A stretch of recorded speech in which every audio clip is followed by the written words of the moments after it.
തിരുവനന്തപുരത്ത് കുടുംബത്തോടൊപ്പം ഭക്ഷണം കഴിക്കാനെത്തിയ പെൺകുട്ടിക്ക് നേർക്ക് അതിക്രമം ഉണ്ടായിരിക്കുന്നു. ഇന്നലെ രാത്രി ശ്രീമൂലം ക്ലബിന് സമീപത്താണ് അതിക്രമം നടന്നത്. നിരവധി കേസുകളിൽ പ്രതികളായ അരുൺ, വിവേക് എന്നിവരെ പോലീസ് പിടികൂടിയിരിക്കുന്നു. ഗോകുൽനാഥ് വിവരങ്ങളുമായി. ഗോകുൽ, ഞെട്ടിക്കുന്ന സംഭവമാണിപ്പോൾ. രാത്രി എത്ര മണിയോടുകൂടിയാണ് നഗരമധ്യത്തിൽ പെൺകുട്ടിക്ക് നേർക്ക്, അതും കുടുംബത്തിനോടൊപ്പം എത്തിയ പെൺകുട്ടിക്ക് നേർക്ക് ആക്രമണം ഉണ്ടായത്?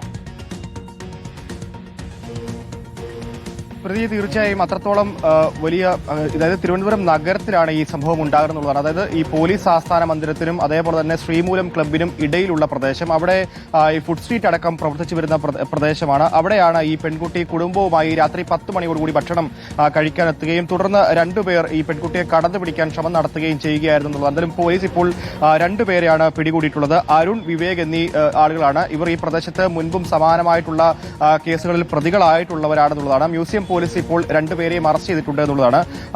പല കേസുകളിൽ, പ്രത്യേകിച്ച് ക്രിമിനൽ കേസുകളിലടക്കം മുൻപ് പ്രതികളായിരുന്നു. അതുപോലെ സാമ്പത്തിക തട്ടിപ്പടക്കം നടത്തിയിട്ടുള്ള കേസുകളിലും ഇവർ നിലവിൽ പിടിയിലായിട്ടുണ്ട് എന്നുള്ളതാണ്. എന്തായാലും ഇപ്പോൾ നിലവിൽ രണ്ടുപേരും പോലീസ് കസ്റ്റഡിയിലാണ്. ഉടൻ തന്നെ ഇവരെ മജിസ്ട്രേറ്റ് മുൻപിൽ ഹാജരാക്കുമെന്നുള്ളതാണ് അറിയാൻ സാധിക്കുന്നത്. ശരി, ഗോകുൽനാഥാണ് വിവരങ്ങൾ നൽകിയത്.